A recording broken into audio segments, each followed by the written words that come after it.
everyone. Welcome back to E20 Zone TV. I've got Charlie Walsh to my left, the boys down at the bottom there, the Americans, and we're going to talk about West Ham 1, Lyon 1.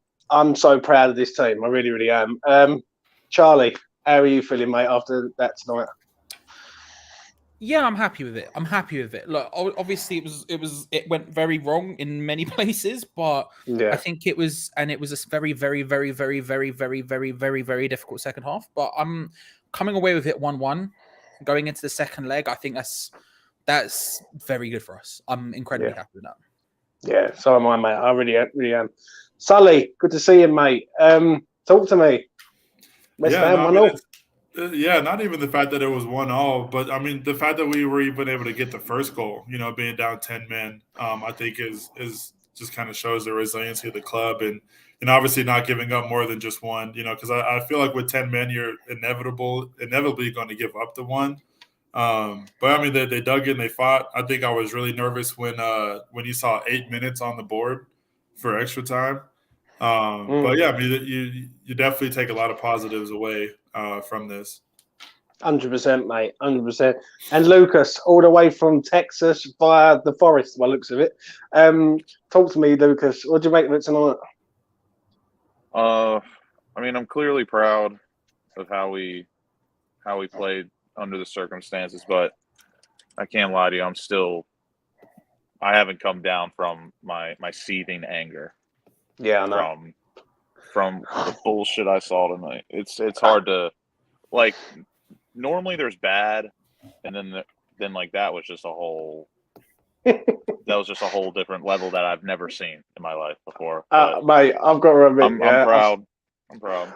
I've watched football for like 30 years of my life, yeah, and I'll tell you that I've never seen a worse ref in my fucking life. But we will start off at the beginning, and we will start off with this man, Areola.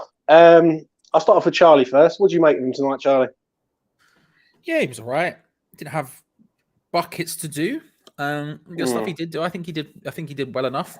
I don't really have too many complaints with him, to be honest with you. I think he did about as well as he could. I think there were times where he would come out and do stuff that Fabianski wouldn't have done, which I think really helped when there was 1 or 2 times they did get in around the back and over the top. But yeah, I think he did as well as I think he's done as well as he could. Nothing incredible, but nothing bad by any stretch of imagination. I'd give him a solid 6. Maybe 6. 6 is where I've gone with 6. I've decided that halfway through saying the number. Lucas.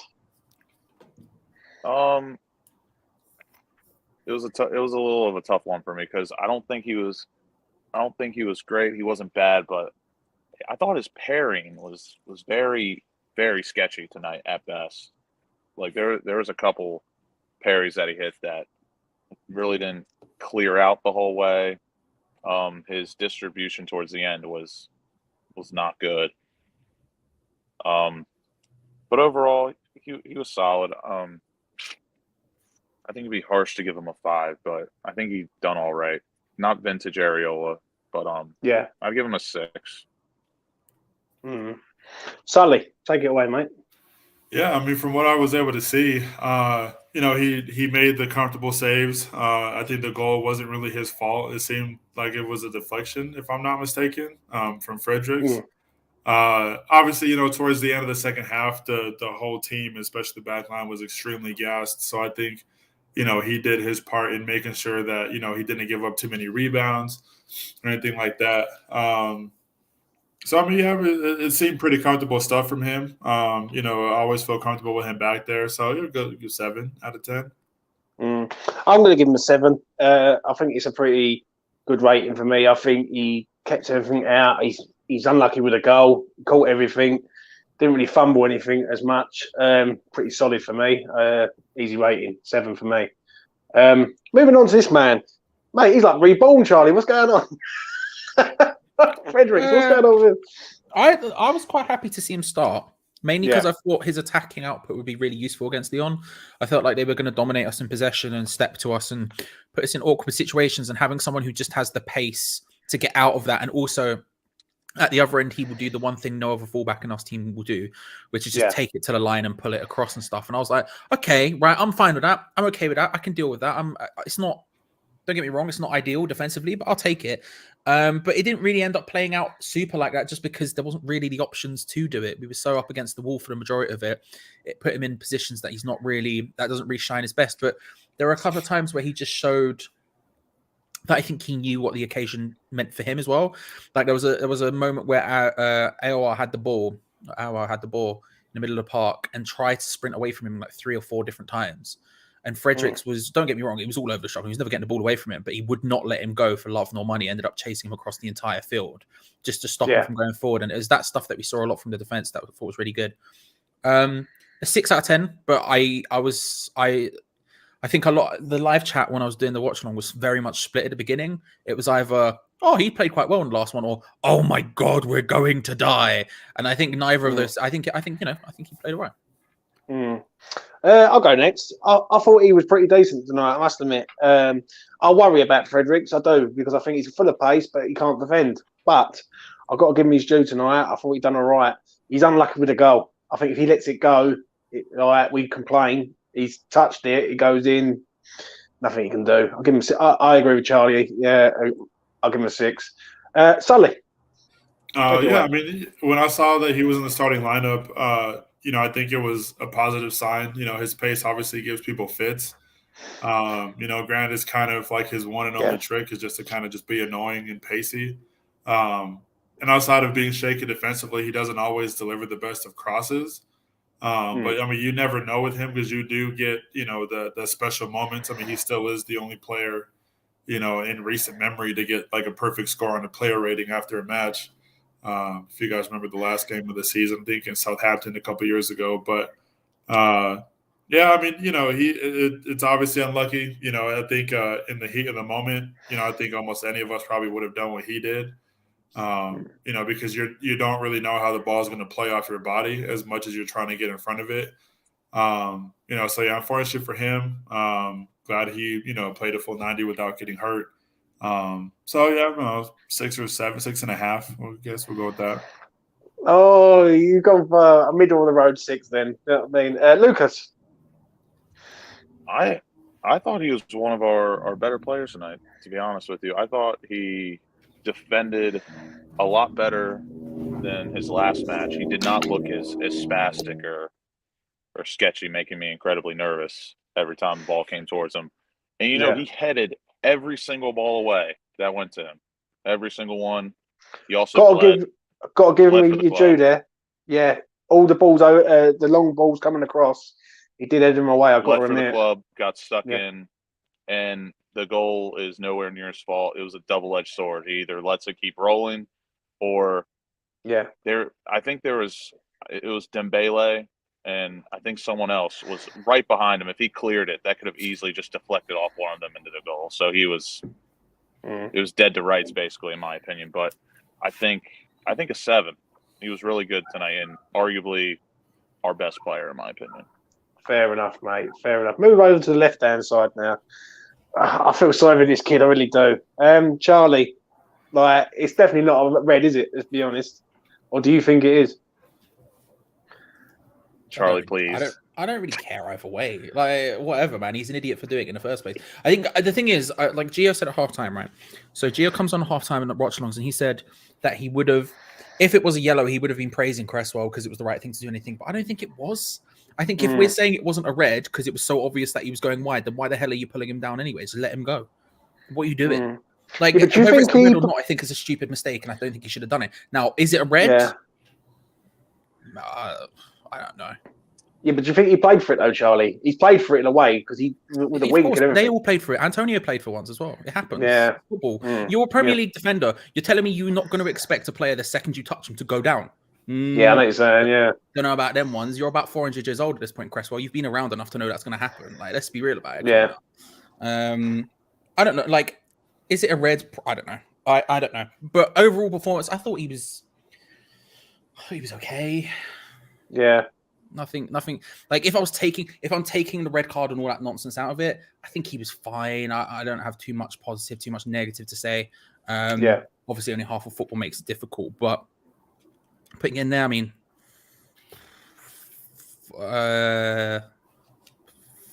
4. I'll go next. I think he's unlucky to get sent off there. I think Dembele's played for it massively. I'll give him a 5 just for his standard performance because I thought he was doing all right. He was doing all the basics right. He was trying. He was defending. He's a fucking shooting error, though, I must admit. Like, he's played for it in a way that he knows that he's going to go down.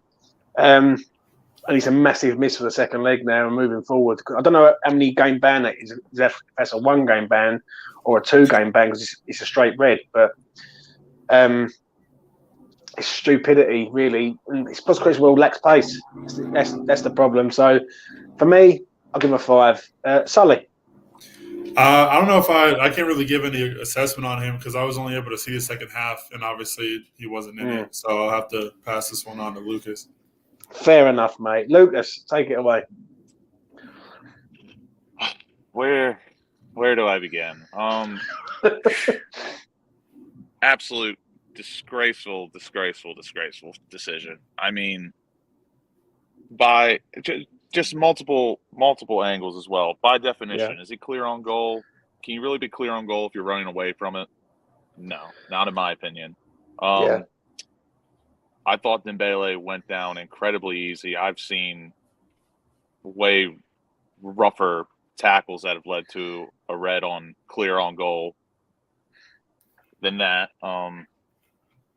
Just a disgraceful decision. I think he's incredibly unlucky. But before that, I mean, he wasn't doing really anything special. I'd give him a 6, but again, he's incredibly unlucky, and honestly, that ref deserves to be in fucking prison, if you ask me.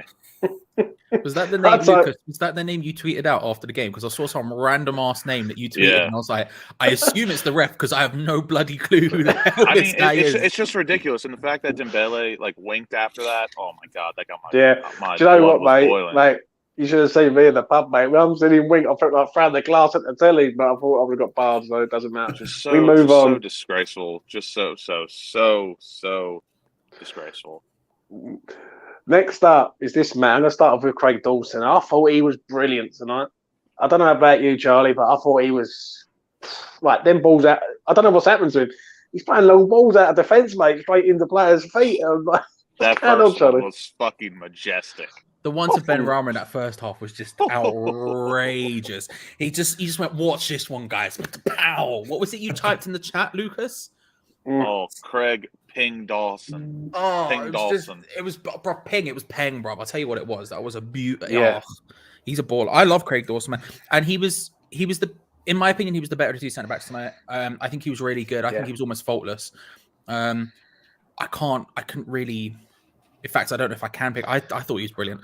There were so many occasions as well where there were times where Dembele would get in and he would just go not through even Dembele. He would just come in with the force of that's it. I don't know the force of Craig Dawson. Don't forget, he gets an extra point for bleeding. That's a great shout. That's an excellent shout. He's got at least a 12 at this point. Then, I think probably a 8 going on 9. I'll go if we're saying half points. I'll go 8.5. But I want to stick to my guns. No fence sitting, and I'll say 8. But I thought he was brilliant. I really did. I'm going to give him a 9, mate. I thought he was absolutely fucking first class tonight. I really did. I think the ball over the top for Benrahma's class. I think if that's another defender, we're praising him up to the hill. If he was Italian, my God. Yeah, he's playing prime Cannavaro, the geezer, mate. Unreal. Excellent. He's diving in for tackles. He showed a bit of aggression at the end to try and win the ball because he knows we're under pressure. Listen, I've criticised Dawson a few times this year because I look at him and I think we need better than him. But I've got to admit tonight he stepped up. So I've got to roll my hands up and say fair play to him.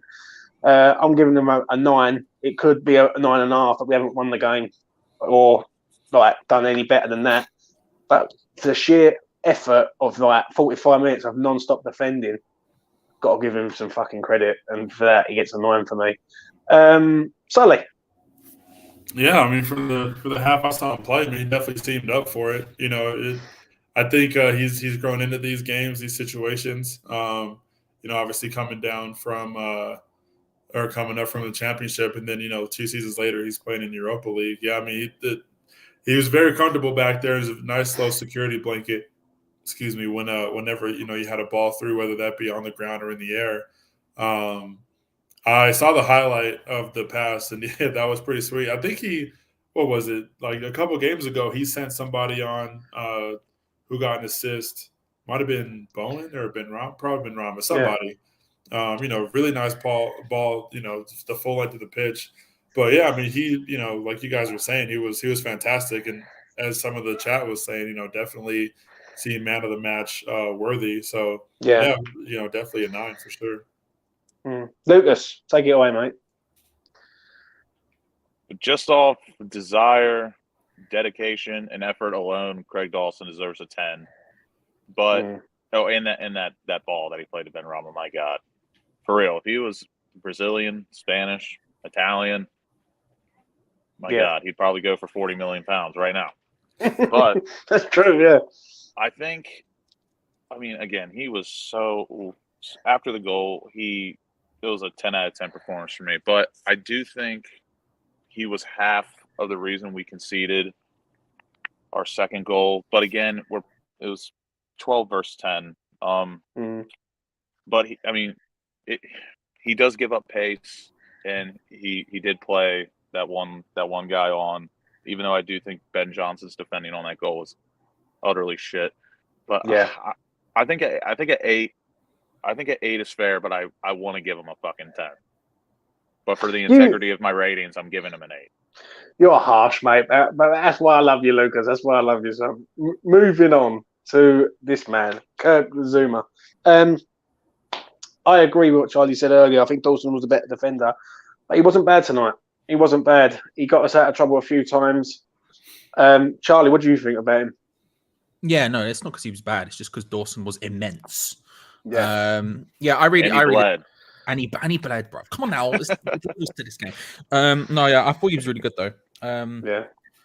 Not the best performance he's ever put in, but that's like because the best performances he's put in are like consistent 10s out of nowhere. Do you know what I mean? Like, I'd give him a solid 7. I thought he was really good. I think the point that Trojan there is making about the goal. I think that was an Aouar incredible pass. I don't think you can put anything on Zouma. I think Zouma's positioning was actually pretty good for that. It's just the pass. Again, can't be through on goal if Zouma is only 7-8 feet away. Yeah, whatever. I personally think Zouma was really good. I'll give him a 7 just because if Dawson's an 8, logic, but maths, But I thought he was really good. I'm going to give him a high 7. Just not an 8 for me. I think that's where I'm at. I thought Dawson outshone him tonight, really. If you have 2 players there, you wouldn't know which one we'd signed in the summer. Do you know what I mean? Like, Dawson looks like he's just been signed from Chelsea. Zouma, for me, done everything right, dealt with Dembele as best he can.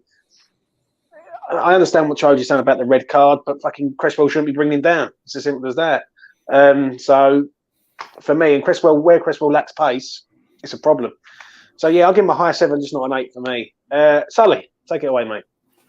Yeah, I think one thing I've noticed about Kurt Zouma recently is he's very quiet in his performances in the sense of like he gets the job done and you don't really even notice that he's there. And obviously the bigger moments you'll notice, especially with the crowds, screaming his name. But I feel like he's such a comfortable player in these moments. He's so consistent that I think we're kind of spoiled isn't the word to use, but we know that he can do the job.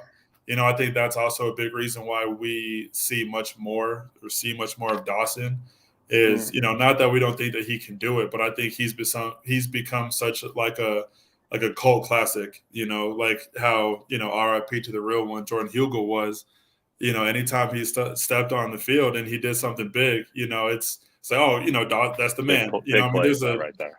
Yeah, there's that one fake Craig Dawson Twitter account that has all the followers and he's just boasting himself up. It's hilarious. But yeah, to get back to the point, Zouma was fine. I don't know. I didn't see his mistake on the red card. I'm not sure what happened.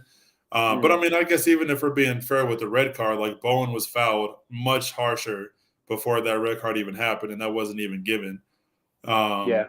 getting shoved in the back and whatever. But I digress. So yeah, I mean, 7. He did the job. Him and Dawson back there. Again, very comfortable. Especially when you're defending for basically 53 minutes in the second half consistently. It's good stuff.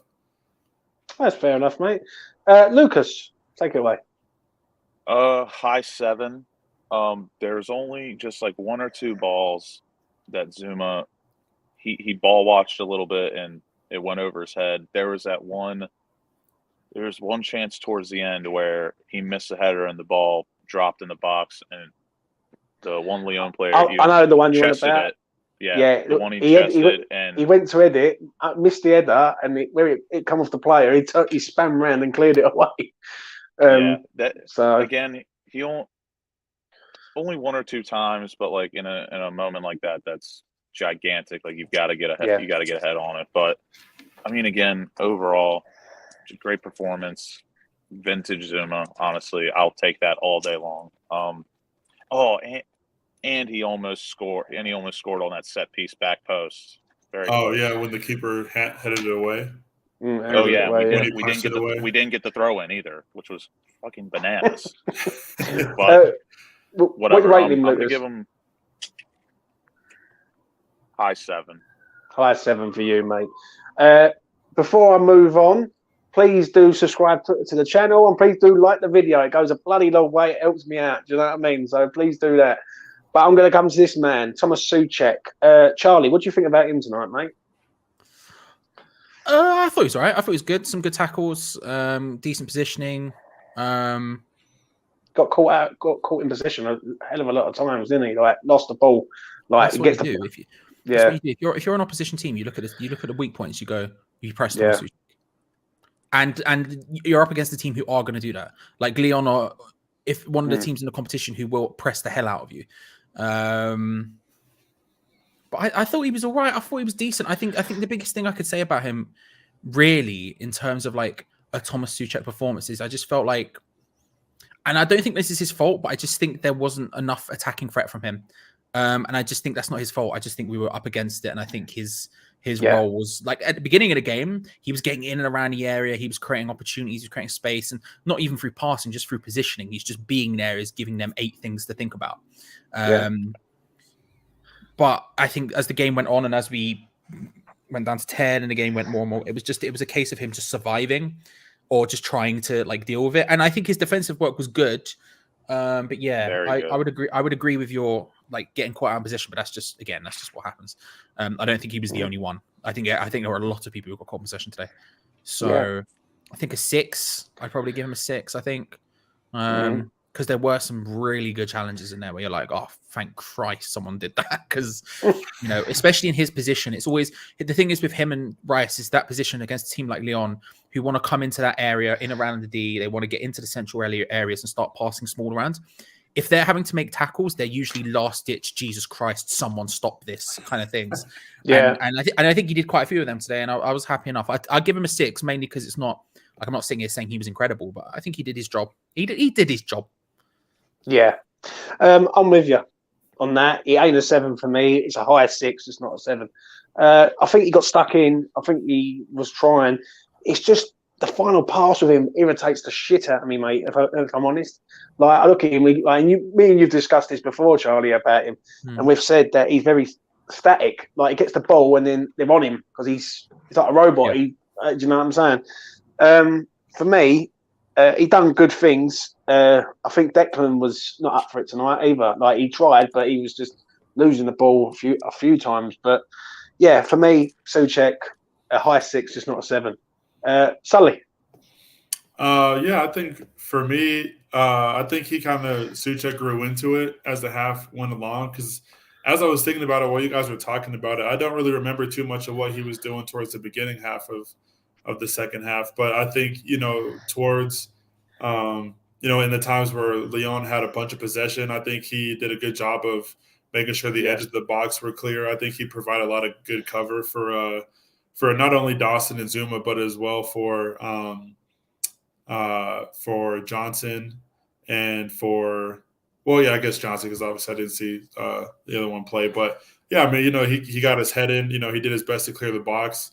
I think it's admirable the job that he was doing, along with everybody when you're defending for 53 minutes. But I think kind of the whole season for him, there's a lot of games you can kind of point to and say like he's kind of been the passenger. But I think that's just because Moyes wants Rice to go ahead more than Souček, which I don't think it's necessarily a bad thing, but yeah, I don't think that's the role Souček is used to because he was tie leading scorer for us last season because he did get ahead more. He got those headed goals. He kind of snuck up behind people. But now this year, he's supposed to stay back more and whatever. I don't think it's his style. But I think he grew into it as it went. So yeah, I'll probably a low 7 just because I think he wasn't totally consistent. That's fair enough, mate. Lucas, take it away.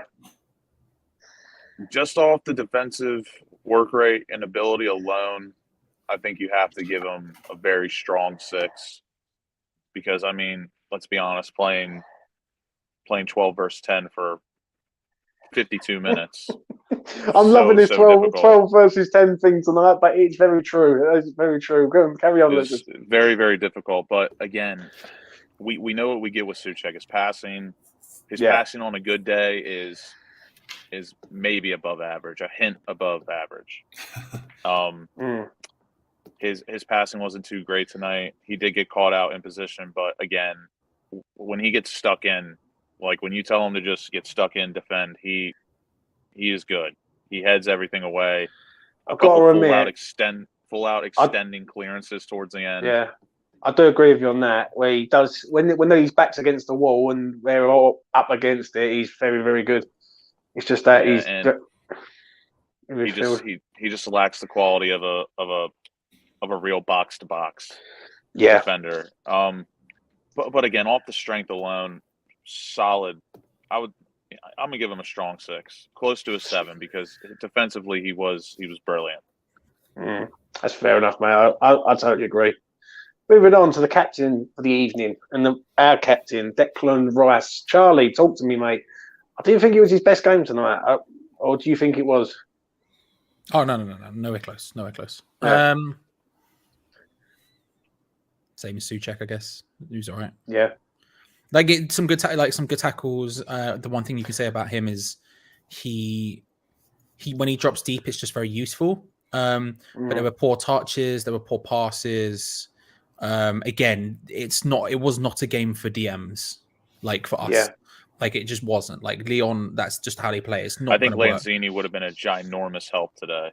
Yeah, that's potentially a great shout. To be fair, that's a great point. So yeah, it's what 6, whatever I give Souček, same I guess. Like not a poor performance by any stretch of imagination. Just what do you make of these? What do you make of these fucking headers he was doing though, Charlie? Headering it down and then just letting them just. I've never known him to do that. It was just weird tonight. It was just. I don't know. Like he's headering the ball. Like, I don't know. He made a couple of weird decisions, but I think he could never have been as dominant as he would usually be, just because he was already on a yellow. And if he picks up another yellow, then he would have missed the next game and everything else. So he could never have been the sort of dominant Declan Rice you want, right? Off that alone, I think he had a very good game, not picking up a yellow, because I think he would have played a lot more aggressively if he wasn't on a yellow. That's, I think, fair. Yeah, I think that's fair. But for me, it's just like he just made weird decisions, and it was weird touches and weird passes, and I'm just like I say, 6. It's not bad. It's not a bad performance. I agree. And I think if you had a different player in that position, it would have been a lot worse. But it's still his performance at the end of the day, still like a 6 for me. I'm with you on this one, Charlie. I agree. It's a 6 for me also. I look at him tonight. He done some good things, but he done some fucking weird things, like headering the ball down and back to a player and giving the ball away a few times. Listen, when Declan Rice is on it, then we're on it. And hopefully, what Lucas has just said about the yellow card might be great next week, because then he'll have a free roll, a bit of aggression. Yeah. Like he doesn't do them big runs and go through people and just barge people away and things like that. And I agree with what Lucas said. How he didn't get booked tonight with that fucking ref is That unbelievable. was class alone. Yeah, he deserves a 10 for that, but he's going to get a 6. So yeah, Sully, take it away, son. I think Declan tired himself out because it kind of appeared that he wanted to do a little bit of everything. Like he wanted to be. He's obviously our box to box, but I think like he wanted to be as big of a part with the defense as he was with the offense. I don't know if he was trying to force himself to be the spark, but I think he just really wanted to be involved. And in the times where we were caught out, obviously, I think Declan Rice, you look at him and I don't think you realize just how fast he is. But you see him making those sprints to get back into his defensive position. And I do like what Lucas was saying about Lanzini. And I think one thing, too, I was talking to Gary Ratters, for anybody who doesn't know him by his name, about it, too. And he was saying that halftime he would have liked to have seen Fornal switching back and Souček to come off. And then you put – or how am I saying that? Yeah, take Souček off. And then you put Fornals and you bring on, Lanzini as well. But I think you put Fornals next to Rice and let Lanzini kind of go up into the wing. Because as much as I hate to admit it, but Moyes, for whatever reason, his first sub has always been Benrahma. And I don't think tonight subbing off a player of that skill when you're perfectly set up for the counter in those situations was the best thing to do. And I know that's your boy, and I'm not trying to pander to the audience or to the host or anything, but I just thought, if you're going to take off for defense, maybe add offense because, you got to go for it. You're at home. Why not? But, either way. Would you rate him? Oh, yeah. I don't know. I think 7 again, probably low 7. Low 7 for Sully. Sully, you're just such a nice geezer, mate. That's what I'm going to say on the matter. Well, I don't know. I feel like 6s are harsh. You know what I mean? Like he was, and I'm still kind of taking the overall score line into account too. I don't think the goal was unfortunate to give up. The goal that we scored was lucky to get. That's football in its essence. This was definitely one of those days. Like if this was a London derby, like I think this was perfectly set up for like a West Ham Tottenham, West Ham Arsenal type thing. But it was in the end because Ndombele got that fucking equaliser. But yeah. I mean, you're not wrong. And of all players with West Ham's luck, it would be the Tottenham boy. So it is what it is. But yeah, I don't know. I don't think any player specifically did anything to lose us the game, but I don't think any player specifically did anything to win us the game either. That's fair enough, Sully. I just want to say this about Mitchell was over there tonight. He said Rice hasn't been his usual self recently. Slightly worrying. I must admit, I've got to agree with Mitchell on that. Lucas, take it away for Declan Rice, bruv. I agree. He wasn't vintage tonight by any means, but I'm gonna give him a 7.00001 because there are still things during the match where no other players are going to do what Declan Rice does, like some tackles, some interceptions, going by people in desperation with ease, making certain runs. And like Sully said about him being the spark, like he has to force it sometimes to be the spark because we have no one else. Yeah. No one else is going to grab the game by the reins and try and push the boys on. It's not a bad thing. It's not a bad thing, but just some people don't have that in them. Which, again, not bad, but like he's really the only guy that has that ability.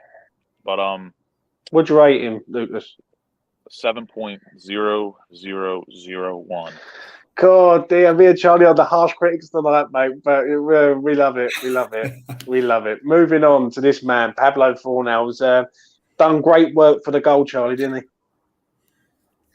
Bruv, he's a baller. Wow.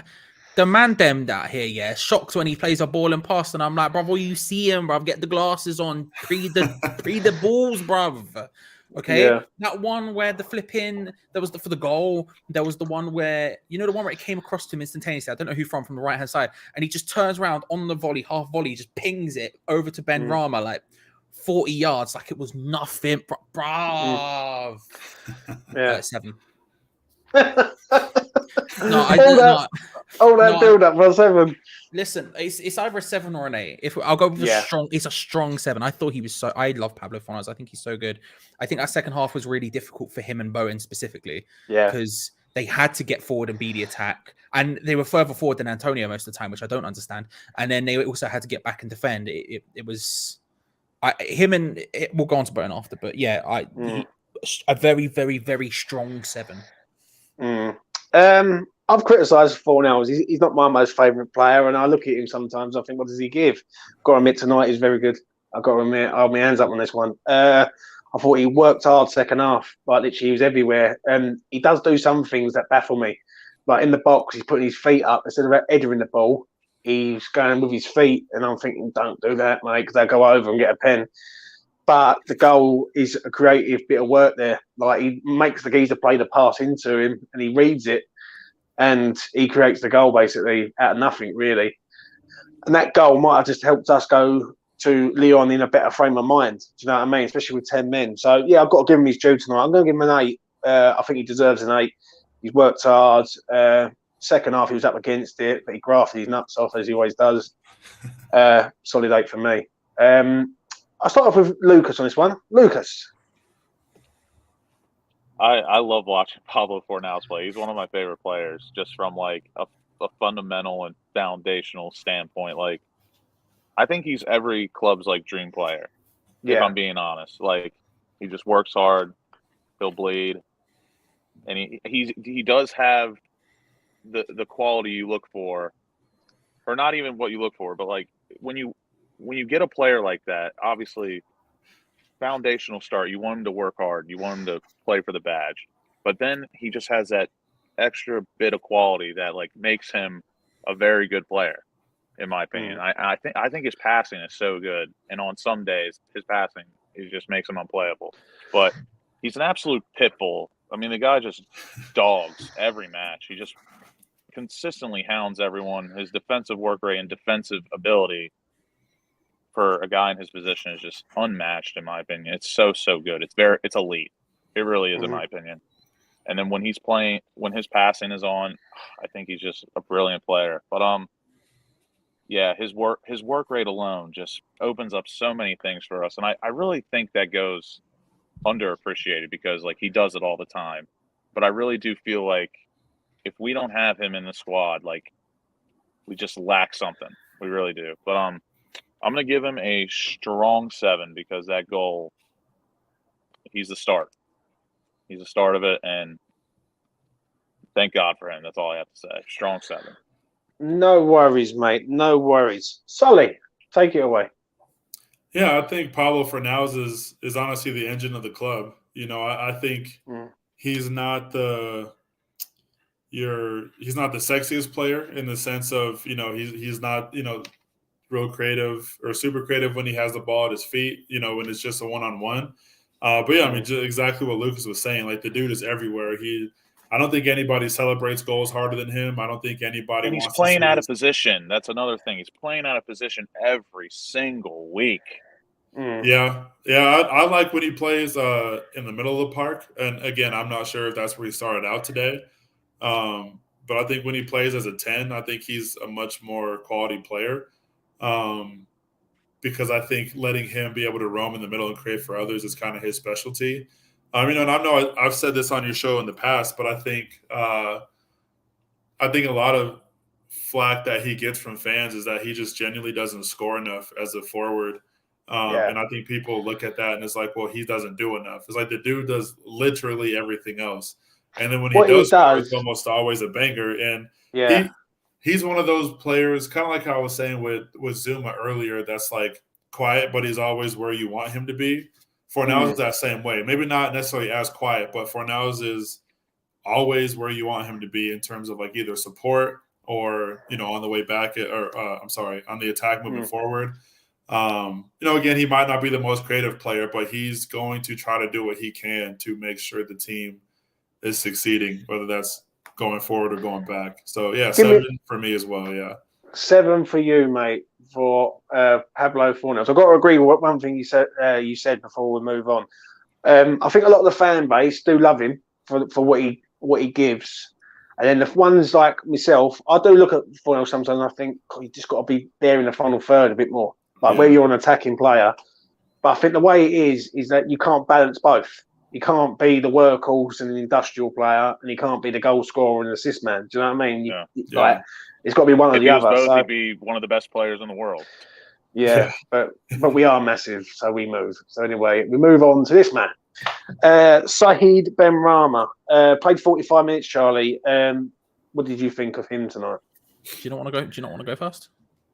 I can go first if you want, mate. I thought he was okay. Out of everyone here, I'm most intrigued to hear what you think. I thought he was okay. I wasn't impressed with some of the stuff he did do, though. I will be honest. I think some of the passing and I think the touch from Dawson's pass into him and the shot is a good. Let's be honest, it's a good touch and it's a good. At least he's had a shot on goal. It is a good touch and shot basically, but the rest of it, like. I just want him to run at players. He just fucking doesn't, and it irritates me sometimes. I think that's been dry. I think he's what's the word? His defensive play is getting better. Like he lost the ball in about the 5th minute, I think it was. Oh, that was a class recovery. Yeah. That was a class ball recovery. And he managed to get back and get it sorted out.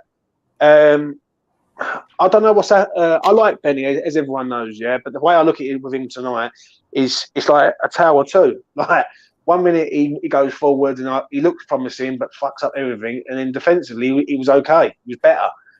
And it's like you can't balance the pair. So I'm going to give him a high 5, but just not a 6 for me. It's just not a 6, mate. And it ain't me being critical of him, because on this channel I like to keep it as real as I can be. And I'm not like a fanboy of Benrahma, but if he plays shit, I'll say it. But for me, it's a high 5, just not a 6. I mean, Charlie, take it away. Yeah, I agree with everything what you say. I wish if we stay to 10, I think he could have become more effective. That run and touch specifically was just insane. The ping over the top, that control was That was just a world-class sequence that I did not see coming. No, that touch was like Berbatov, bruv. He brought it down in his stride without breaking it and still carried on as if nothing had happened. Like, that's insane. I'd agree with you. I'd give him a high 5. Do you know what I mean? I'll get involved with that. But yeah, I think. Yeah, I thought he was all right. It's just one of those ones where it's like I think he was the right person to take off. Unfortunately, just because of the other people on the pitch, it's difficult to. So it's a shame he's the one that sacrificed, but it is what it is. Hopefully, weekend we see. I mean, he almost certainly will start again at the weekend, so we'll see what happens. Yeah, Sully, you didn't see him in the first half, so I might as well pass on you, mate. You didn't see him, mate. So I'll pass this for Sully. Yeah, it's NA, no answer. So yeah, Lucas, take it away, mate, for this one.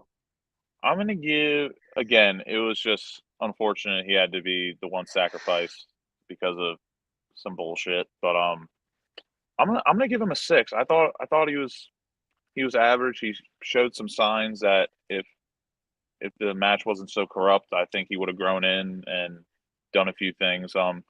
Again, just there's something about his shooting. I don't know what it is. It looks so shit. But I don't really. I mean, I do mind that he turns the ball over with some of his passing, but like at least like he's making a progressive pass. That's my opinion. It's more annoying. It's more annoying when you try to like pass the ball and keep possession backwards, and it's a terrible pass. But I don't mind it as much when it's progressive. I think you've got to give him some. I think you've got to give him some credit though.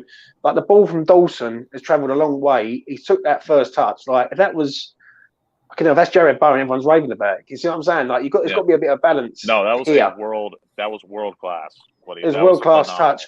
And one thing I've always said with Benrahma, he's got a good touch, but the problem is he hasn't got a good anything else. Like his shooting's not very good. Yeah. awareness is not very good. I think with the shooting, one thing that I just feel like he tries to do is just give you that highlight reel goal. You know, like I saw somebody said that he's a powder puff. Troll said that he has a powder puff shot. Powder puff shot. I think Fornals is the same way. Fornals has a piss poor shot on him. But I think that the difference is Benrahma always tries to go for the spectacular. You know, where he might be at the top of the box and he might try to curve it in the far post instead of maybe just missing it in the near post and possibly getting a rebound or something like that. But that's just my 2 cents on that. I'm gonna be more positive about Benrahma than James is here. So if you've ever wanted proof that James isn't just a fanboy about Benrahma, you can take this out and clip it. I think he does have a good shot. I think he probably has the second best shot in the team. There are very few people I trust shooting more than I trust Benrahma. It's more the positions. My only problem with him really is the positions he takes up, and I think that's 50% him and 50% Moyes. I haven't decided what it is yet, but when it comes, the world class touch and everything is a perfect example, right? That's prime Benrahma. You want him in those positions. You want him to pick up the ball relatively deep, and so he can come in centrally. And they kept trying to force him out to the point where he just had to take a shot, and it just is what it is.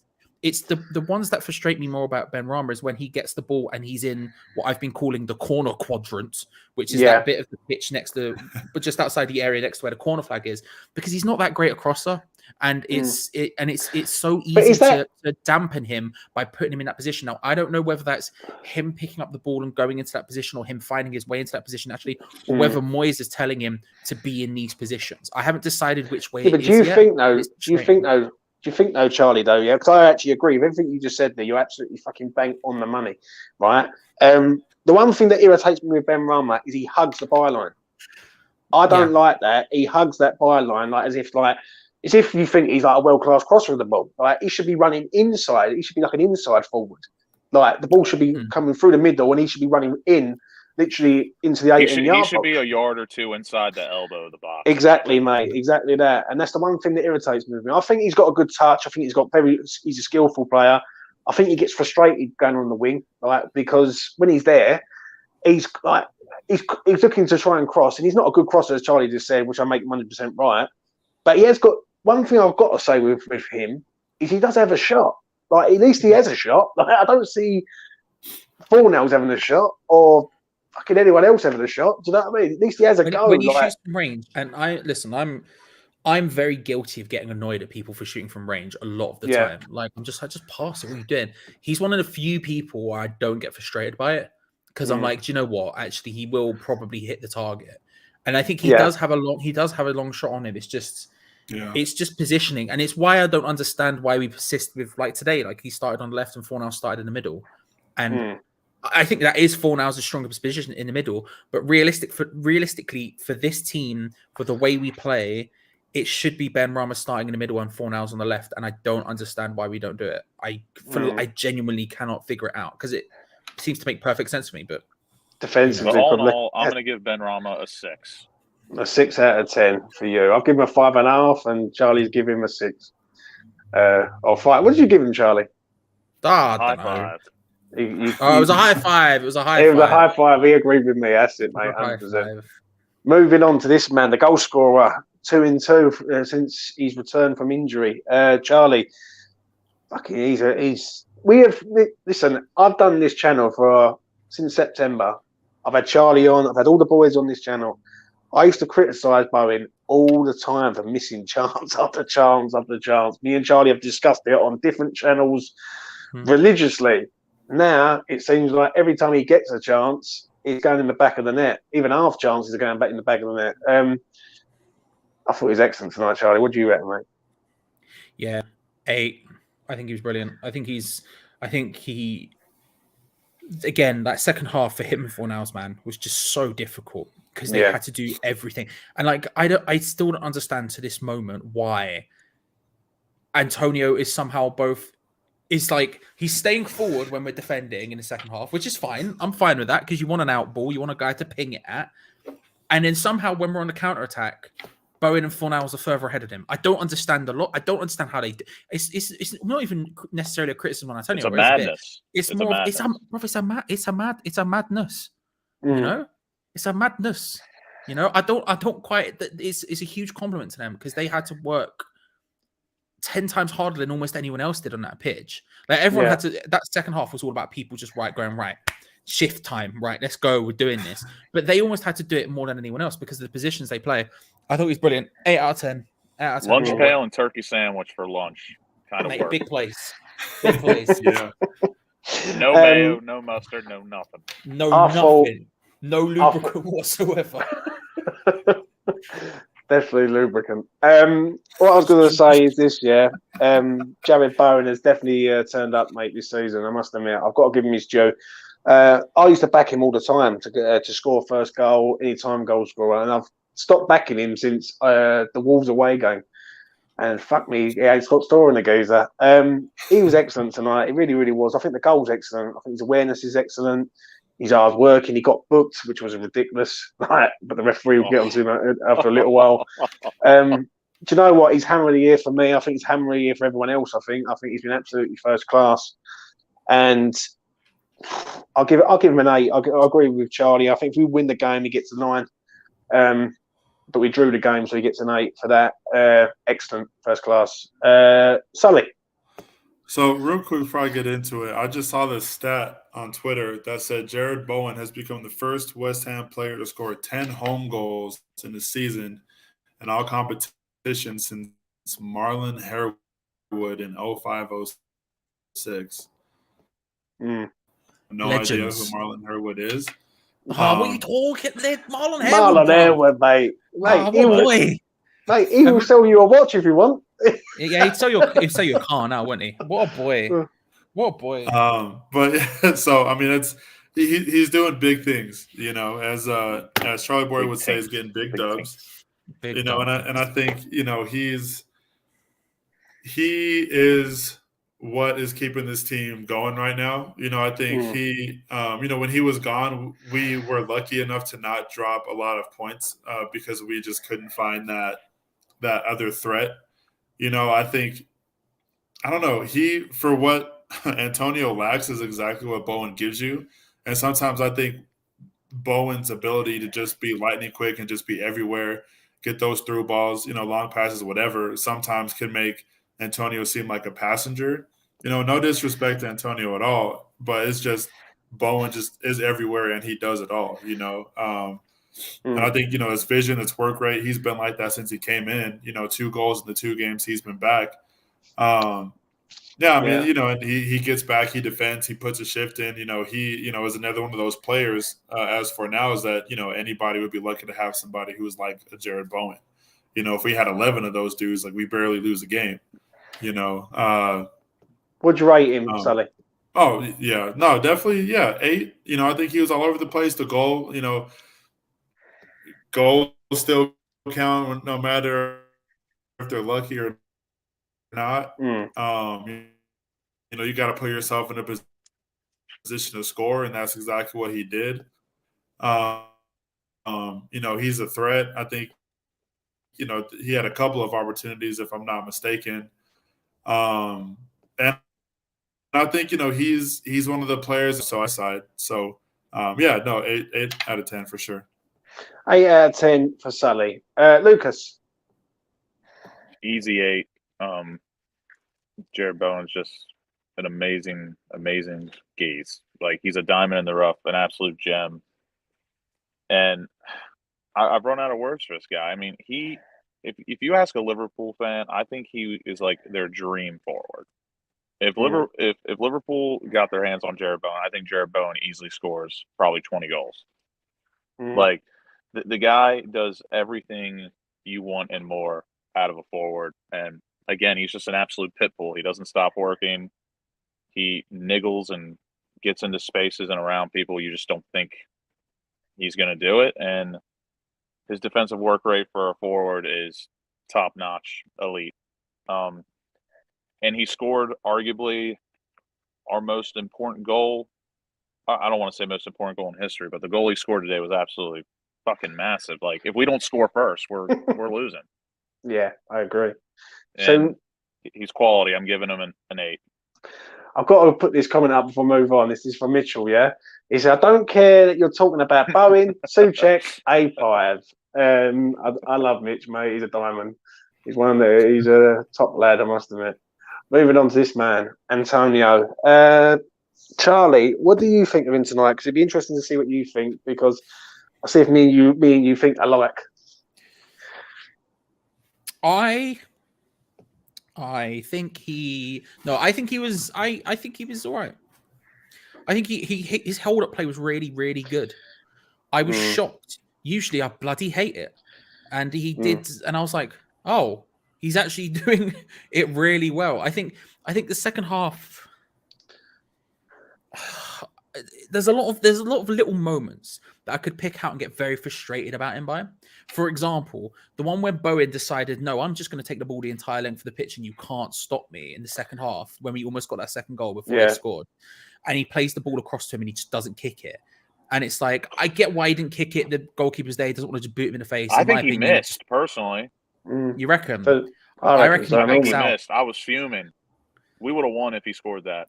I agree. I think he backed out. And I think he should have just gone for it regardless. If he did back out like I think he did, I understand why, because he thought because in my head, he's running onto it. Goalkeeper's coming out. He's about to boot the goalkeeper square in the face. And we have a corrupt official. I didn't want to. Yeah, so I didn't want to blame him, but at the same time, I think he should have just gone for it. But in the build up to that, spade, Charlie. He didn't. Right, it's a spade block. When the what do you call it? In the build up to that, he doesn't start sprinting until too late. If he started sprinting earlier than that to try and get forward with the play, he would have been in a good position to score. Would have been a hero. But he just doesn't start until way too late. And I don't understand why. I think it's because he thinks Bowen's just lost it and there's no chance he's going to do anything. And then all of a sudden, when it becomes clear that Bowen actually might be able to carry on with this, then he starts sprinting. And there's lots of little bits like that I could get very frustrated about him by. But to be honest with you, I think if he wasn't playing, I think we would have had almost nothing going forward. I think my criticism in the last couple of games has been, I don't think we've been able to transition from defense to attack anywhere near good enough. It's always felt like we don't have enough going forward and there isn't enough thing. And I think that's partly him. Today, he stayed really central and his hold up play was really good. And I think we were consistently pinging it at him, sort of vaguely towards him. And it felt a little bit like when Moyes first came with Martinovic, or when he first came back with Antonio as well, so a little extent where it's just like we're sort of just hitting it at him and hoping for the best. But the difference is we actually have quality players to come and join him. So the hold-up play was good and he was consistently laying off. And again, we look at the goal, that first time pass he lays back to Fornals before Fornals wiggles his way into the box to try and make something happen. I don't think you can discount it. I would give him a 7, but I think there's it's one of those ones where I look at it and I'm almost disappointed by it because I'm just like, there's potential to have been a game winner here, but I can't criticize him too much because I think he really did do his thing. I must admit, I agree with what you're saying. I think the pass from Bowen into Antonio, I think he bowls it, mate. I really, really do. I think he just jumps over the fucking goalkeeper and he should be just going at it. I thought he was okay tonight, Antonio. I ain't going to say he was wonderful, but I ain't going to say he was crap. Sometimes he irritates me though. Like we're in the 90th minute of the game, and he's trying to run with the ball out of defence, and I'm thinking to myself, just hoof it away, mate. Like, what are you doing? But I've got to give him his due. He's hard working. He just irritates me sometimes with his touch, and I agree with what Mitchell just said there. His touch is actually horrendous sometimes. Like it's like sometimes he does a great bit of skill, and I think, where the hell's that been? And then another time his touch will be bouncing off him or bouncing out, and I'm going to give him a 7. I think he deserves a 7 tonight. I think a 6 is too low for him. He did work his nuts off in the second half because he was up there on his own. So 7 for me. Sully, what do you reckon? I think I don't know. It's interesting with Antonio because I feel like he does do a lot defensively. And offensively, it's always a question mark with him. You know, I mean, as many times as he can bulldoze his way around somebody and have a clear-cut chance at goal where it's like a 1v1 with him and the keeper, you know, it's genuinely a 50-50 on if he's going to do a bit of skill and get it in the back of the net or if he's just going to get in his head and want to do something slick and then hoof it. You know, and I think that's kind of always been his case. You know, how he scored that goal for Jamaica against the U.S. from outside the box, I will never know. But at the same time, never been more conflicted in my life in that moment. I swear he must have smoked. He must have smoked a joint the night before or something, or the day. Oh yeah, no, 100%. You know, but I think it's funny because as frustrating as it is, especially with there not necessarily being somebody who can just take his place. Yeah. I think, you know, you feel way more comfortable with him up there than you will without him right now, just because of what he can do to a defense. You know, I think you take the good with the bad with him tonight. I'll say, I don't know. I would say 6, but he did run a lot in the second half to get up and then also to get back and play defense and, you know, to be the guy who was springboard out. Unfortunate with the attempt in the second half. I honestly don't know if I don't know. I think he just tried to get out of the way of the keeper, if I'm being honest, because I think he had a shot at the ball, and the way that he went after it just looked more like a jump than it did a kick. Now I am with, you know, most everybody. It's like if the keeper wants to come out and fuck around, then he can find out, you know. So, you know, I think he should have went for it more. It's not like he would have got penalized for kicking the goal in his face. The dude came out. But give me a rating from Sadie. Yes, 7. Sorry, 7. Yeah, 7 out of 10 for Antonio. I've got to answer this question from Mitchell. He says he's finishing the box. He's completely plummeted this calendar year. Before 100%. I move to Lucas for the rating, Charlie, this is a major worry now. He hasn't scored a goal in the Prem since Palace away. He hasn't scored a goal in a cup competition since Southampton away. And he hasn't scored in 14. Yeah, this is the thing. When people, you've seen the conversation on social media this week, where there's been the whole thing about TalkSport saying, "Oh, West Ham can't score. That's the bigger problem." Blah blah blah. This is what they're talking about. It's Mikel Antonio specifically not being able to score. He, like I say, it's like situations like that one I mentioned where I'm like, if he committed earlier, then he would have been in. Like, because Bowen would have somehow found him. I don't think Bowen. I don't blame him for thinking Bowen wouldn't have done it, because I literally said on this, how the hell has Bowen done that? Because I didn't think he was going to do it either. But it's those situations where it's the difference between someone scoring a heck of a lot in a season and someone scoring single figures, right?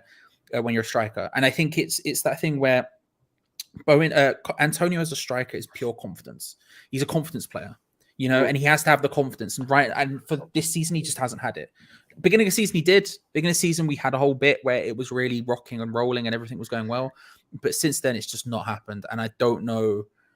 At this point, I don't know what to say, because it's just going to continue. I can't see a situation in which all of a sudden he finds form again. What's he going to do? He just has to carry on playing, and it's not working. If at some point, because sometimes there's two ways of getting out. There's two ways of getting a player from back in form. There's two ways, and it works for people in different ways. You either take them out of the team for a while, then put them back in, or you just let them carry on just banging their head against the wall until it happens.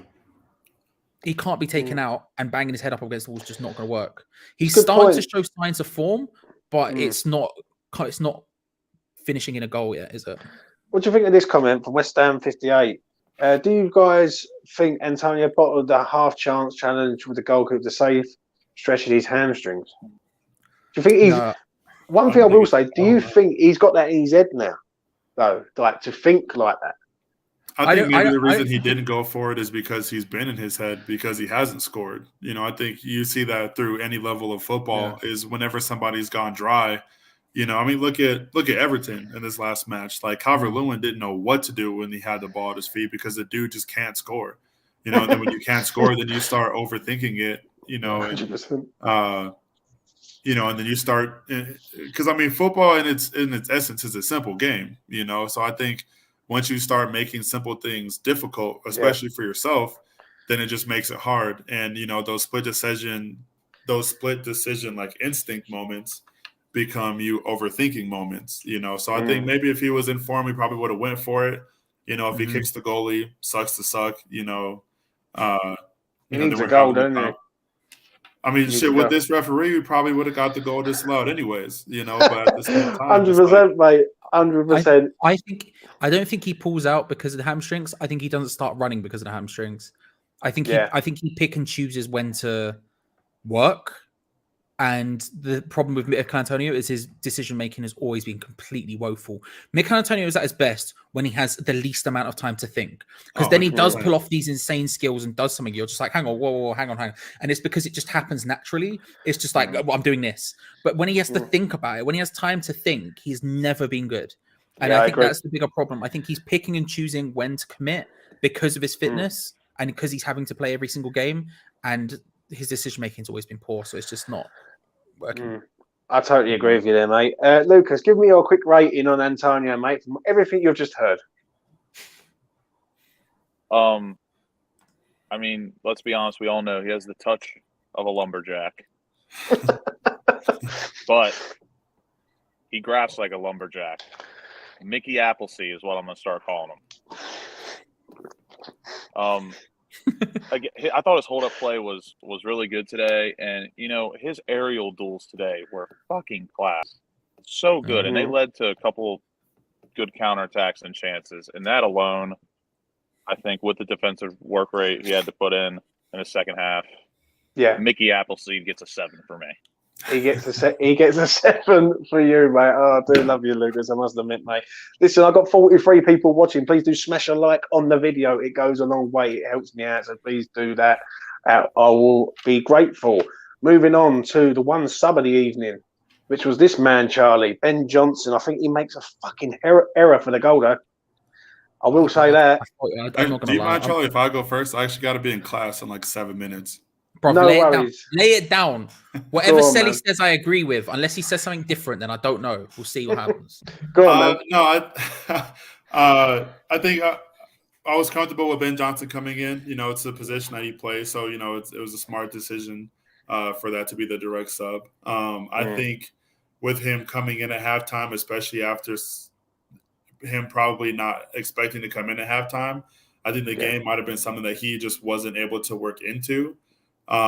He did seem a little lost.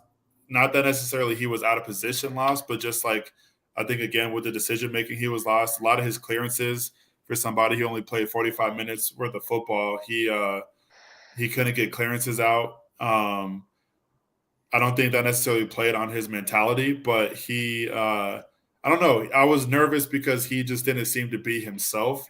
And I don't know if that's because he only played in 45 minutes, if he was surprised to come on or what the case may be. I don't think the moment was too big for him because, obviously he's been starting for us and he's been playing in Europa. But I don't know. I think he'll probably be the one to get the 6 from me just because he just seemed nervous. Yeah. I've got to agree, mate. I have, to a point. Have you got to go, Sonny? Yeah. Thanks for having me on, man. I appreciate it. I know it was last second. I will let you go, son. Always a pleasure to have you on, mate. You want to come on again? You got asked. Always a pleasure. Sounds good, man. You guys take care. All the best. Good to talk to you, brother. And that is the three compadres. Ben Johnson, where do I start with him? Comes on. He looked fucking massively out of position, mate, to me tonight. I think the goal, for me, is... It just gives him so much space. I was looking at him. I was thinking, what are you doing? Like, it's giving this geezer literally a whole time to cross it in. I'll give Ben a 6 because he did defend well after the goal. Like, he was trying his hardest to not do anything else. But I think the goal is a massive ricket from him, big time. Charlie, take it away.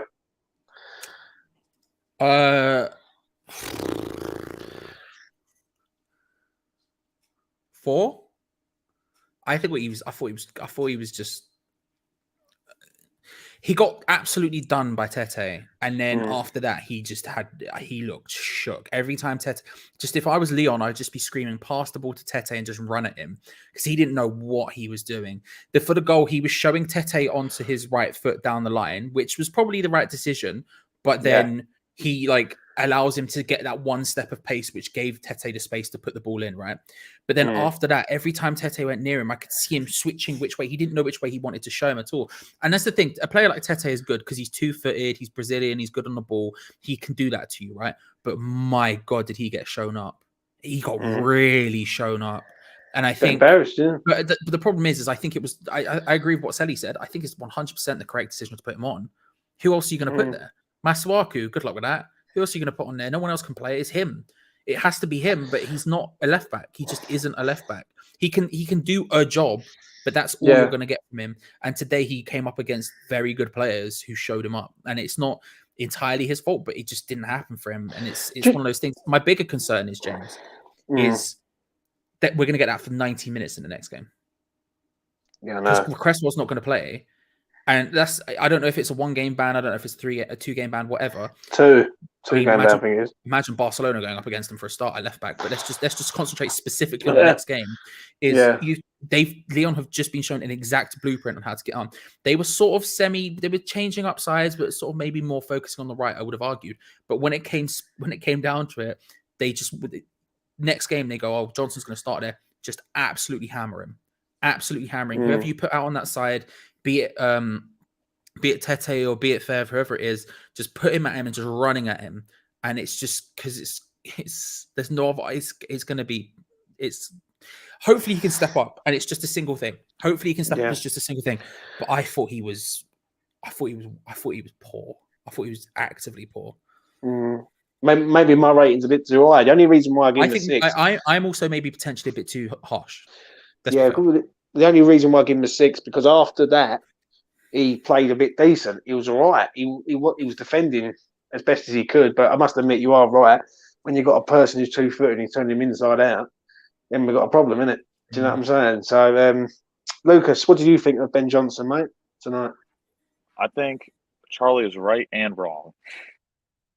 I think 4 is a bit harsh, but I said it earlier with the first goal. I think the goal we conceded was half Dawson, half Ben Johnson's fault. I lean a bit more towards Ben Johnson being mostly at fault because I don't necessarily think he got done. He just didn't stand his ground at all. He just let Tete run onto him, and then that happened. And then Craig Dawson, of course, because he doesn't really have any pace. I thought Dembele was in like a good position to get behind him, and Craig Dawson just had to take the safe option and kind of play a yard or two off to prevent that from happening. But I thought Ben Johnson, it was a good sub, it was a correct sub. Before that, I thought he was pretty shocking from the goal. And before the goal, leading up to the goal, shocking. But then I must admit, I think the last 25, 30 minutes, I thought he was incredibly immense. Headed everything away. Very good clearances, not those shitty, I'm going to get a foot on it, it goes 5-yard clearances. He was booting them up the field. Good clearances. And I think that alone, playing 12 versus 10, I think it deserves a 6. Before I move on to the man of the night, do you feel that we've got to change system next week, Charlie, against them? Because if we do go up, like what you've just said, I like, do we go free at the back with wing backs, stretch the pitch, or do we risk it with him? Because like you've just said tonight, and you are right. You know what I mean? I don't like to tell you right, Charlie, but you are. They have now got the blueprint of basically looking at this geezer and going, pace will kill him on that left-hand side. I don't know. I honestly don't know. I think tonight it would have helped because I think when he really started to struggle for me tonight was when they went full-on attacking. They took off Jerome Boateng and they brought on Tete and Toko Akambi. And it was a case of all of a sudden it went from the fullbacks facing fullbacks. Like all of their players came into the center. They like to attack through the middle. And the people who were out wide were Emerson and were Gusto, which is fine. And it's not like they were poor players or anything, but there was certainly a level of being able to contain that and deal with that because similarly to us, when we get forward into those positions, you know, the fullbacks are just going to try and cross the ball in, right? It's not that deep. It was the real problems for me is when they went very, very attacking and brought on all the players because they were like, they're down to 10. We're just going to put them to the sword, and they scored, right? But it meant all of a sudden they were up against those. I don't know if in the replay when we have 11 men, I don't think they'll start like that. I think they will have to be a little bit more. They will have to be a little bit more cautious because one thing we have shown them tonight is we can score. You know, we might have been the most defensive team in the world tonight, and we very much were very, very, very, very, very defensive. But we showed that then we could score. Even when we were down to 10 and we were doing practically nothing but defending, they had over 80% possession in that second half. We still came out and scored and then could have scored others. So I don't think they're going to be bold enough to go, actually, we can just fully full force go for it. It will make it's going to concern me. Whoever's on that side, it's going to shake me up a little bit. Especially if they start Tete, Jesus Christ, which they should do. But I think we'll be fine. I think we'll be fine with Johnson on the left if he just prioritizes being defensive. That means we're gonna either have to start Supau on the right because he's gonna offer a bit more quality going forward, or we're really gonna have to like look at Fredericks and like really unlock him for his pace. Yeah, or if we do go 3 in the back, I want to see Ben Johnson play center half. I've been screaming for it. I think he'd be an incredibly decent center half if we did 3 in the back and let Fornals play like left mid, like wide instead of like a left wing back. What we should have done is bought a fucking left back in January, but we will get to that at another time. Or you know, several years ago, I don't know, it could have been useful, but 100%. Please do smash a like on the video. 39 people watching. I really do appreciate it. Moving on to the man of the hour, and this man, the fucking worst ref I've ever come across in my entire life of being on this fucking planet Earth. Life, morals, everything. Charlie, I'm going to start off with you, mate. Have you ever seen a worse ref than this guy tonight? Because I honestly, I've watched football for a long time. Yeah, I've never seen a worse ref in my entire life. First of all, I just want to say I love the way you use the pronunciation of the word earth. That was beautiful. On this earth, there was some sort. All right. Our first things to say is, as I always say, you know me, I don't really care about the refs ever. Right?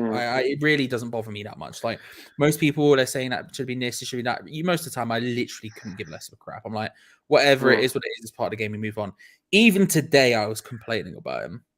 And that's ref. I never complain about referees, ever. I never complain about referees. I never complain about decisions. I just move on with my life and carry on. Even today, that's how bad it was today. That even I was like, what is going on today? And it was incredible. Like, there was. I'll give him the credit bit first. There was like a 10-minute period where I thought he reffed the game quite well. That was in like the middle of the madness.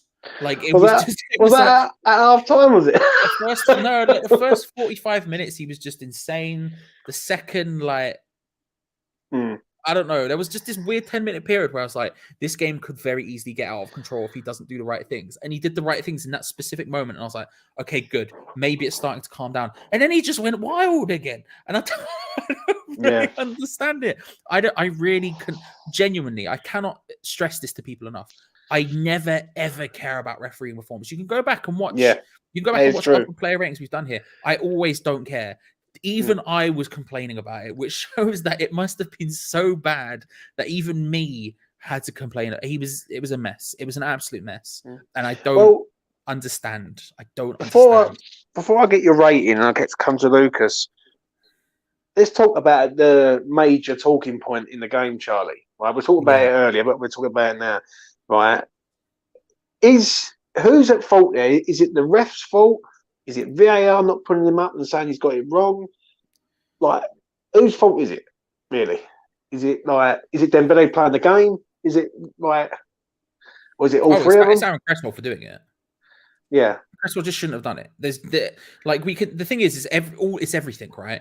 But if Cresswell doesn't do it, none of it happens. The ball goes too far. Like, it probably doesn't end up in a goal. It's maybe a corner max. We move on with our lives. He shouldn't have done it. Don't get me wrong. It is everything. Like, the referee's wrong. Like it's all of the things you said are 100% true. The one thing I can say, and I shouldn't, I'm not making excuses for diving, but it is very much part of the game. Like, Yeah. it's 2022. We've been having this conversation since like Italy won the World Cup in 2006. Like, Yeah. we at some point we need to stop having this conversation and just realize that that's just football, right? And I think when you're a Premier League defender in your 30s, this isn't Ben Johnson making that mistake. This is a Premier League defender in his 30s who's played for West Ham in the Premier League since, when was it? 2015 he signed? 2014 Yeah. he signed? Like, you know, the second you touch a player in that position, they're going to go down. And on top of that, he knew that's what he was doing, because otherwise he wouldn't have tried to do it. He's tried to commit a professional foul. He's just not really. He's just not thought it was going to be a last ditch thing. Now you can make the argument about whether or not it's a red card. I think that's a fair whatever, but it's like Cresswell just should not have done it from the start. It was silly in my opinion. It was very, very, very silly. And before I come to Lucas, I've got to ask you this, Charlie. Was there any other decisions that you thought, like, and obviously... Oh, in yellow, bro. What? I don't fully grasp what the hell happened there. Like, he stepped on his foot, sure, but it was like a mild tread from behind and nothing. The guy goes down. Now, at this point, and this is the thing that stresses me out, right, about at this point in the game, Lyon have been playing like Neymar in his prime. Very, very horizontal. You know what I mean? A lot of lying around, a lot of like cartwheels and whatnot and everything else. Lots of tumbles, cartwheels. Yeah, the whole, bro, 10 out of 10 for gymnastics. It was beautiful stuff. Do you know what I mean? Simone Biles in her prime. Red Rover, lots of that. All of that, bro. All of that, yeah. But, and yet somehow that late on, you're going, no, that's a yellow card. Yeah. Like, what? Pardon? There were lots of little things he did, but I was just like, what are you talking about? Where did you manage to figure that one out from? Like, it was just the times where, who was it? But when Boateng in the first half went down and then we carried on playing and then eventually he just pulls it back. And then Boateng gets back up again. Same thing happened with Dembele in the second half, or Ndombele in the second half. There's just a lot of it. There's just a lot of it where I'm just questioning everything. And it's just... I totally agree. How you looked at I feel about that fucking ref, I must admit, is like... What's your rating, Charlie? Give me a rating from Charlie. 7. No.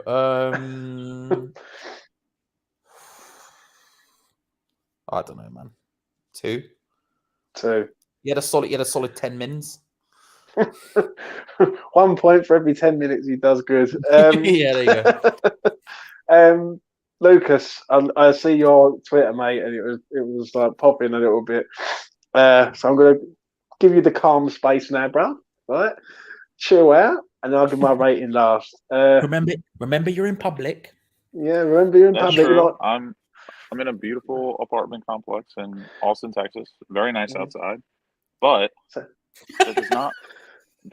does not show how I feel inside towards this guy. Whatever he is, he ain't a human. I'll tell you that. I am going to give him a negative 100 because that's what I believe how many years he should be serving in fucking prison for his corruption, blatant match fixing, convicted match fixing. You know what's crazy? The Geese. He was bought out. So in 2005, he got convicted. This man got bought out for 300 euros. I mean, are you kidding me? 300 euros? He must have been down bad. But I don't know. He negative 100. He should be incarcerated for 100 years to only eat cold soup for the rest of his life. The bow and yellow was fucking atrocious. The sending off was absolutely atrocious. It's a blatant dive. VAR, don't know where the hell that is. I don't even know what that is anymore. Yeah, he's an absolute see you next Tuesday, and I hope he lives a long, sufferable rest of his life. I didn't realize until what you just said, that he was one of those ones who got caught up in that German football scandal for match fixing however many years ago. Yeah. Don't get me wrong. This is the thing. I don't even think he was match fixing. I just think he was shit. But wild. Wild. It was like someone where I'll take Lucas's point. It was like he had gone out on the night on the piss and then he just gone and ref the game. It's just madness what I was seeing, some of the stuff. I'm gonna give a rating for him. I'm gonna give him a 1. Yeah, because he put his shirt on, his boots and his tie and whatever he's got to do, and he at least got on the tube or his vehicle. I don't know. Yeah, I hope his vehicle's lost his tyres tonight in Stratford. Listen, I cannot believe how bad this referee was tonight, though. I will say that. I'm looking at the comments in the chat, and people are saying stuff that I've even forgotten about the throwing. Like, there's a foul throw. He makes him take it Oh, again. that was fucking And dreadful. it was like, I don't want to spark Lucas off because, like, yeah, I mean, he'll be getting nicked in Austin, Texas Yeah, tonight. that was a short version I gave you. That was a short version. He was just poor tonight. Not poor. Fucking hell, I'm being kind. It was absolutely atrocious, and I don't ever want to see him ref another game of ours ever in our life. I want him to retire tonight. Lock him up and throw away the fucking key. 100%, mate. 100%. Cold soup, 100 years behind bars. 100 years. You know what I mean? Moving on to this man, David Moyes, final rating of the evening. Charlie, assess Mr. Moyes tonight. Is it a night for Moyes, really, or is it a night for the team? Because I think the team done great. Don't get me wrong, he picked the team, but I think he just the halftime chat. He didn't do anything special. Yeah, Halftime chat I would give you, but he had a little convo with him. No, he set the team up right. Like they came out looking in both halves. They came out looking like they wanted it desperately. They did the things that they needed to do very well. We were pressing well, which is something we haven't done in ages. Second half fired them up, but there was nothing. Could we have made subs? Could we have done something? I don't know. I don't think so. Did he really want to change it when we're No, the team's under the cosh? Do you know what I mean? This is probably one of those situations where it's good that David Moyes is in charge and not Charlie Walsh. Because I'm looking at it and going, oh, mate, maybe if we just go for this, we can bang a goal here. Whereas actually the correct thing to do is probably just to lock it down and go, no, we're taking 1-1. Imagine you, Moyes. I'll give James Paul Nevin and I'm Stuart Pearce. That'd be fucking electric. Yes. Let's go. Let's go. I just want you Stuart Pearce because I'm triggered easily. I'll be there with my headphones on like that. Like, go on. Yeah. Listen, I agree with what you just said, Charlie. What would you rate him, Charlie, tonight? What'd you give him? High 7. A solid 7. I think he set the team up right. I think he set the team up right at halftime as well. And both halves we came out looking like we wanted it. I think if a braver man or a better man or a man who actually signed some players would be able to maybe do something in the second half that he couldn't do. But at that point, he did everything. He probably did the right thing. So, solid 7. I'm going to give him an 8. I am going to give him an 8. And I'll tell you the reason why I'm going to give him an 8. I think to get him in at half time and they're 0-0 and we're down to 10 men, we've just had all that. I think he must have galvanised that team up because they come out and let's be honest, for the first sort of 10 minutes of that second half, like when we scored, we looked good. Even with 10 men, we looked good. We looked solid at the back. We looked a threat going forward. And I think we just ran out of steam in the end, and I think they was just like literally like passing it around us really. How can I put it? I think the team's the right team. Should Ben have played tonight on the right instead of Fredericks? I don't think so. I think it was the right decision personally, but I understand where people would disagree with me on that one. I think that's almost a free hit in a sense. I think you can make this either way. And like, I think he done all right tonight, Moyes, but I don't think tonight was really about Moyes, in my opinion. Lucas, I'm gonna give. Because I am like sort of I'm not really a coach, but I've been in like situations like that, like training like players in basketball. I'm going to give him an 8 solely because he was dealt some cards that he shouldn't have to deal with. He basically looked the blackjack dealer in the face after blackjack dealer draws 20. And he's like, are you sure? Are you sure you want to check or go again? He's like, yeah, blackjack bitch. That's what he said to right that. And I mean, he dealt with criminal circumstances. He made the correct sub. The halftime talk was probably absolutely electric, absolutely amazing. And and I would say it was more the players than I guess him because at the end of the day, he's not running for 90 minutes on the pitch. But I'd give him an 8 just because he had to work against a criminal. He made the right sub, and he didn't mess up. He didn't ruin the game. I didn't have to look at Moyes and say, "You're ruining it. You're ruining it. You're ruining. Oh, you're ruining it. You're ruining it." You're I love ruining it. I love it when Lucas says, "Yeah, he's working against a criminal and all that." Listen, I mean, he's he is convicted felon, mate. For 300 euros, the guy's cheap. 300 Unreal. euros, bro. Mike D would at least charge a stack, at least. At least, Yeah. bro.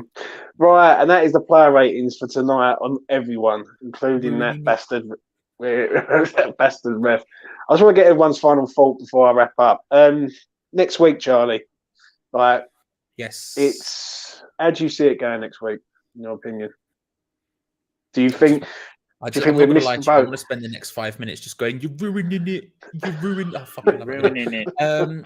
I'm confident. I'm still confident. I think even when you're ruining it, even when the red card happened, to be honest, it was a situation where I was like, that doesn't really change our tactics, right? It makes it twice as hard, but our tactics are still the same. We can sit impressively, honestly. It's impressive. Yeah, I think it's just the one where you have to sit and you have to go, right, okay. And I think it's the same thing again. Look, we'll be up against it, we'll be away, but I think the tactics we're playing were already the tactics of the away side, and I don't think it changes. I think the styles match up between us and Lyon is perfect. I think the defensive for us tactics and bad are so for good it would work if we had 9. Yeah, I agree. I agree. It just means we would have no striker at that point. Although Moyes would still probably find a way to keep Antonio on. But you understand what I'm saying, right? I'm still relatively confident. I'm scared. There's added elements of fear given no left back. Even if we do play Masuaku, there is no left back on that football pitch. But I'm still confident enough that ultimately, really, it's about us being able to score, and I think we will be able to do that. I'm confident. I'm confident. I'll leave Lucas till last, because he's against the criminal tonight. I'm nervous for next week. I think no Cresswell there. It's that left hand side. He is a worry, but I've got to admit, we score goals and we score goals away from home, and they're going to come forward and it's going to open up gaps. Lanzini will be back. Obviously, Declan Rice will be no card over his head now. I'm nervous, but if we do it, right, if they go out on their shield, West Ham, I'll be so fucking proud of them, because tonight we could have lost the game. Tonight, really, we could have absolutely been out of sight, and next week would have been pointless. But we're still in it.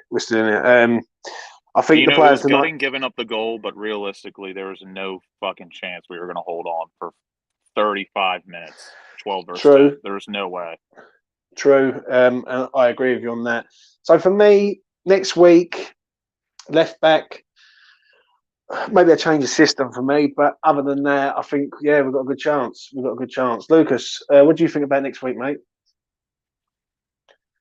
I mean, it's going to be the usual nerves. Like I was shitting myself today, because I was nervous. It's fucking our biggest match in history, arguably. And but now after what we just went through, what we saw, I don't care if we're playing in Dagestan, Afghanistan. I think we're going to absolutely fuck them right off. I really do. I think we're going to be exceptionally angry. We're going to have some fire under our ass. And I really think we're gonna do them in. I'm not too worried about Cresswell, just because, I mean, really, when's the last time Cresswell's put in like an 8 or 9 out of 10 performance? He's been quite average. Besides that free kick and his free kick assist to Dawson in the Premier League, he really hasn't been that great, in my opinion. And I think Ben Johnson defensively will do the job at left back, and I'm hoping that either Fredericks or Soufal is going to be like a main point of emphasis next week on the right. That hopefully we can unlock them and they will show the kind of quality I think they have. And and if we do go 3 in the back, I really hope Ben Johnson's the left center half. I really do. But I mean, I'm confident in the boys. I'm going to be nervous, of course, but I hope we do do them in. I don't care that we're away. I really hope we do them in, and I think we are going to. You're gonna ruin it, as they say. Do you know what I mean? I just got to say this right before we wrap. I've got to ask both of you: what did you make of that fucking idiot running on the pitch when we were in an attack? Brav, don't do it. I was deflated. I couldn't believe it, Charlie. I was in the pub, right? I'll be honest, I was in the pub. I was watching the game, and I spoke to a couple of lads in there, and they said to me, I said to myself, I'm surprised no one's gone on the pitch and gone for that Poxy Dembele. The way he's carried on. There's two runners tonight. As soon as I said that, 2 people ran on the pitch. I was like, mate. No, the second one was the one that really got to me. And then, the one where we were on the break and it looked like something could happen. We had numbers forward and we had a bit of space, and then all of a sudden, bruv, I literally, again, you know me, I'm relatively calm. I called the guy a prick live on air, and I'm usually pretty calm. I was like, it's prick, bruv. It's so annoying. I'll tell you what he was doing. Do you know what he was doing? He was ruining it. Ruining it. There was a lot of see you next Tuesdays in the apartment. There was a lot of them. Absolutely more than handfuls. Boatloads of see you next Tuesdays. Mate, I'll tell you what, I've never, ever seen anything like that with West Ham. That can't have been a West Ham fan. I'm sorry. He made Mike Dean look like a fucking hero. An absolute legend. Because you're in West Ham on the attack, right? And was on a good attack and all. And he just runs on the pitch at that time. I'm thinking, mate, are you for real? But again, that's another story we're going to tell our children, because honestly, what other club is playing the biggest game in their history and we get paired up with a convicted match-fixing criminal referee? You cannot write this stuff. You can't write it. You can't write it. You can't. Oh, don't, Lucas. That is don't, West Ham to a T. Don't, I've got to go to bed in a minute, mate. And that's why I love this club. Yeah, listen. Right, he's going to be on Guantanamo Bay soon. We can play there 100%. Too. We're going to do them in still. We'll play there. I must admit, mate. We will do. We will do. Listen, it's been an absolute pleasure to have all the boys on tonight. It really, really has. It's a 1-1 draw. We move on. That's all I can say. I'm happy that we got out of it, not losing the game. If someone would have said to me at half time, do you know what? I'm not going to lie. I would have took their hand off for a 1-1 draw. Do you know what I'm saying? So we're still in the game. And we are a counter-attacking side. If we can get Lanzini back in there, and we all know Lyon are going to have to come forward at home because their fans ain't going to accept them just dilly-dallying. Do you know what I mean? The difference is with us is that we've got to be on it next week, right from start to finish. And we know what they're up to. We know what their game is. And that wink from Moussa Dembele is scandalous, if I'm honest. I can't wait till he's linked with us again in the summer. It's going to be great. Yeah, I know, mate. It's all good. I know. So I'll leave it at that. Charlie, thanks for coming on, mate. It's so good to see you on again. I haven't seen you for ages, and it's good to see you. No worries, bro. Good. Thank you for having me on. And remember, Marlon Harewood, what a man.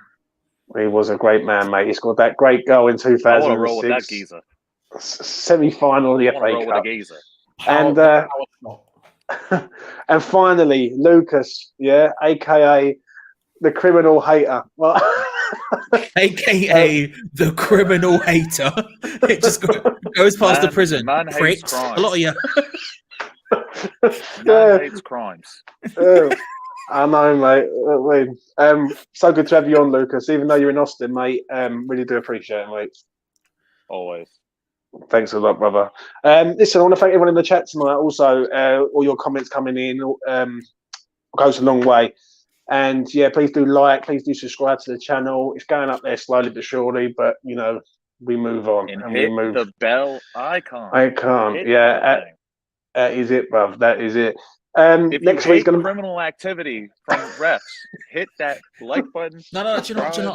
Hit the bell icon to get notified. Let's broaden it. If you hate criminal activity, Mendham hates like crime. Mendham hates crime. No, I'll make it quite simple. I can't watch Top Boy because there's so much crime. I can't stand it. If you hate the fucking German ref who refed on it, please subscribe to the channel. It's simple as that. I can't watch Top Boy. I can't watch Cops. There's too much crime. I can't stand it. Shawshank Redemption. That struggled with that. That was a stress. I could barely get through. They'd already done the crime. I was fuming. Listen, I'm going to be doing crime tomorrow if I don't get out of bed tonight to get up in the morning. But listen, next week's going to be big. Well, obviously, we've got Brentford at the weekend, which is still an important game in the Premier League. But obviously, next week is massive. I want to thank everyone for watching tonight, as I say, and I'll catch up again with you soon. So, Jarrod Bowen back again with a goal. We move, but next week, I can't wait to see us in France. Bye for now.